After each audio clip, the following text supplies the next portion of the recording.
Joe Szabo was nominated in 2009, confirmed by the U.S. Senate in 2009, April. He's the 12th Federal Railroad Administrator, responsible for overseeing the operations of the 800-plus person organization and managing a comprehensive railroad safety assurance program and regulatory initiatives, enforcing railroad safety laws and regulations, developing and implementing national freight and passenger rail policy, and financial assistance programs. And the one thing that we are most proud and appreciative of Mr. Szabo is that he has helped move the country forward in looking at 220-mile-an-hour trains on both coasts. And for that, we want to welcome you and thank you.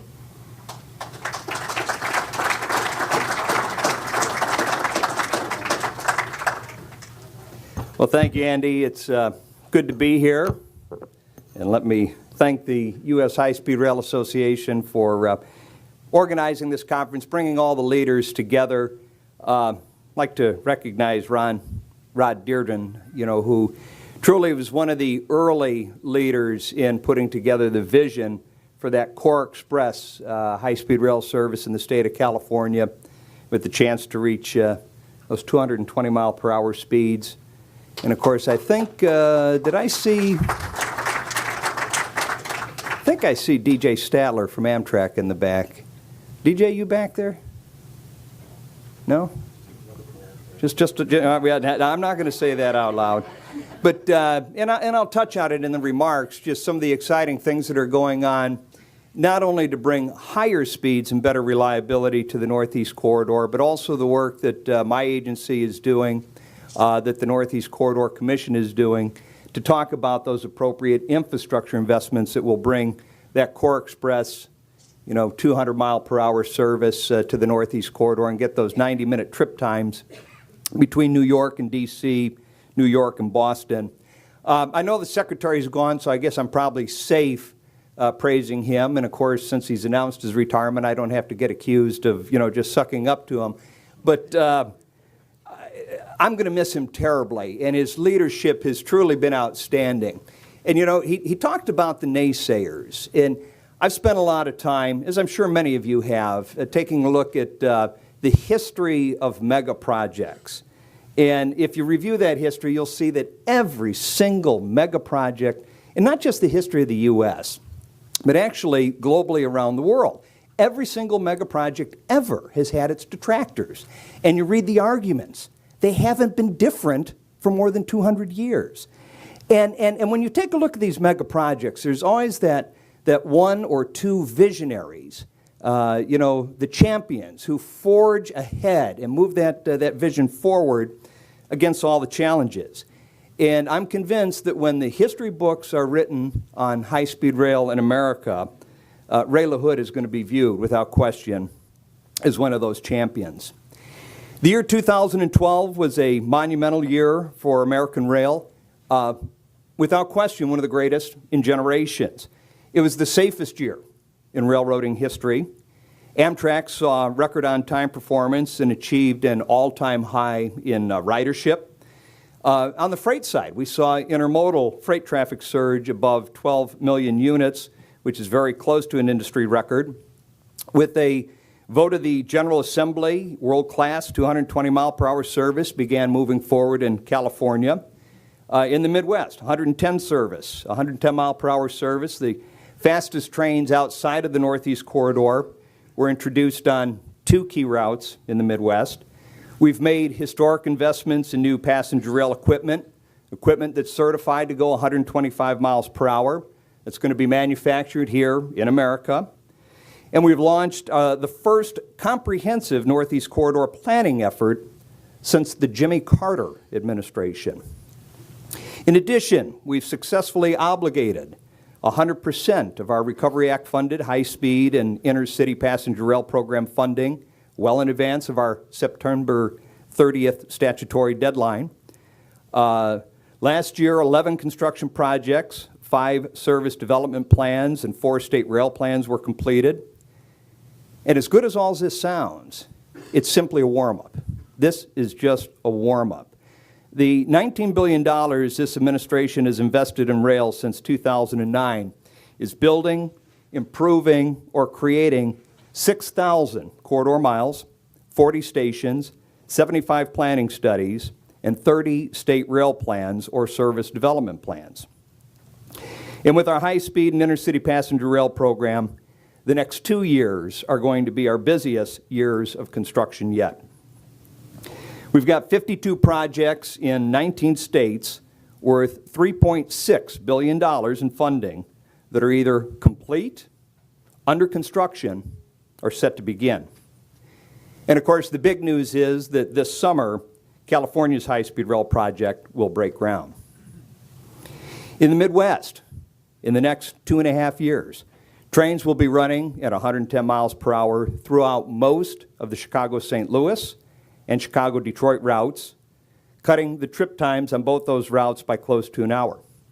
In the Pacific Northwest, 21 projects are moving forward that will increase round trips and cut trip times in a growing rail market that connects Portland and Seattle.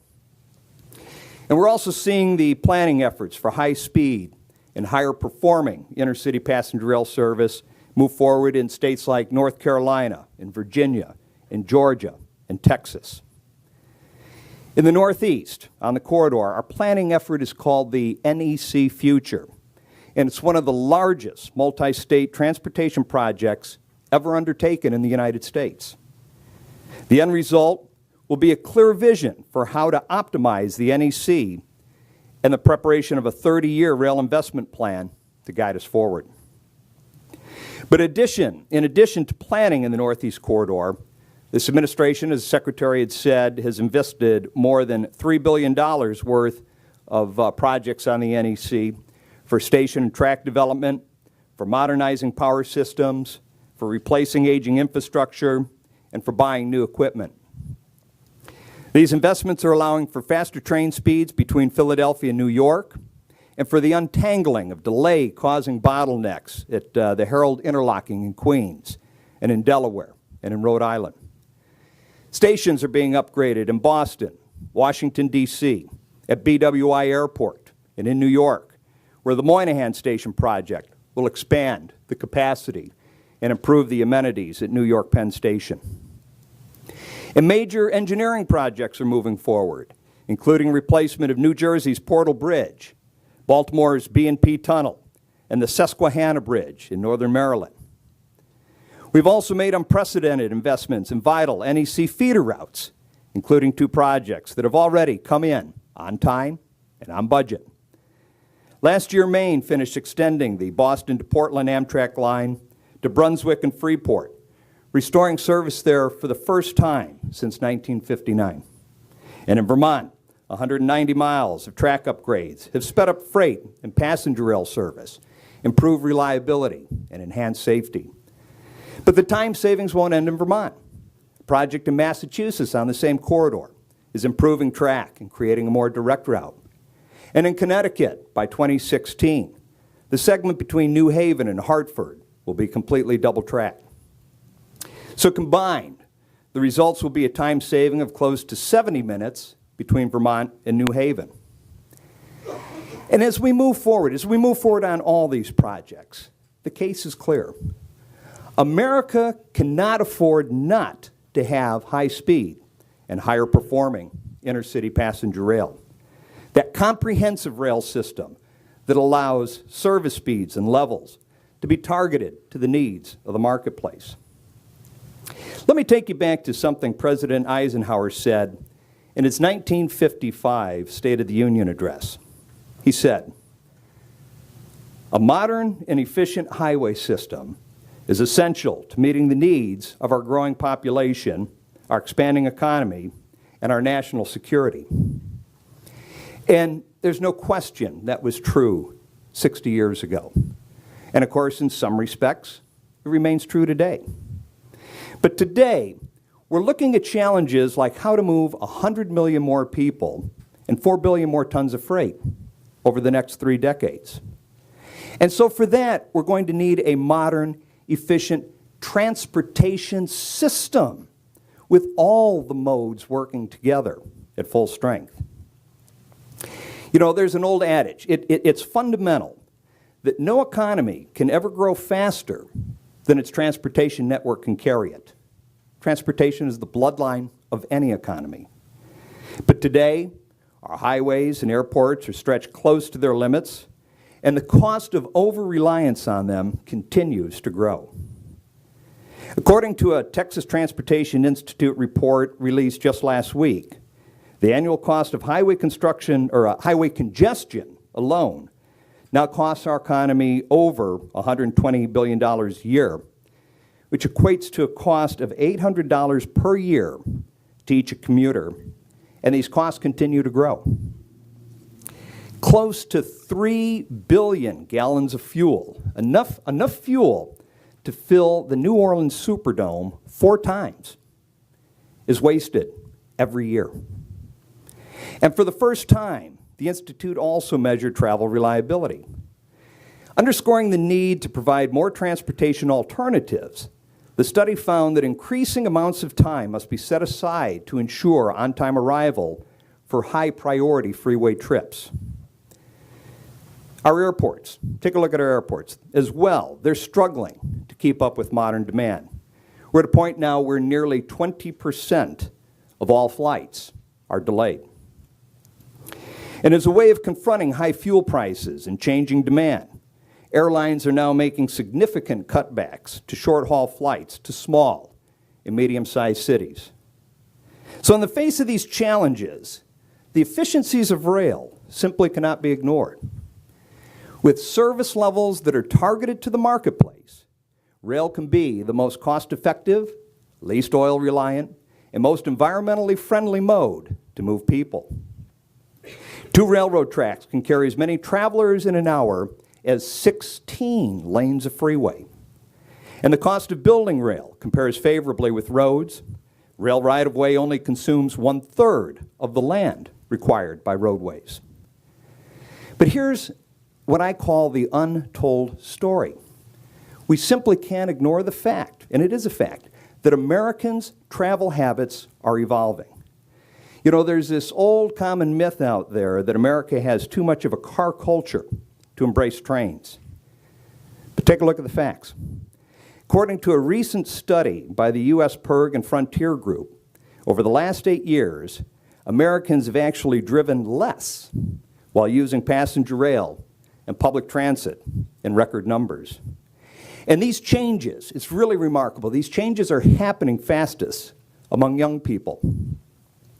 In an 8-year period starting in 2001, that age group of 18 to 36 reduced their vehicle miles driven by 23%, while increasing the average passenger miles traveled by rail and buses by a whopping 40%. But it's not just about the next generation. Read the articles in AARP.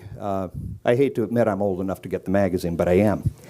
And if you read the articles that they print, they've made clear that more and more senior citizens are seeking out communities that make it easier to walk places, use public transportation rather than drive, and have that access to inner-city rail, allowing them to remain active and independent as they age.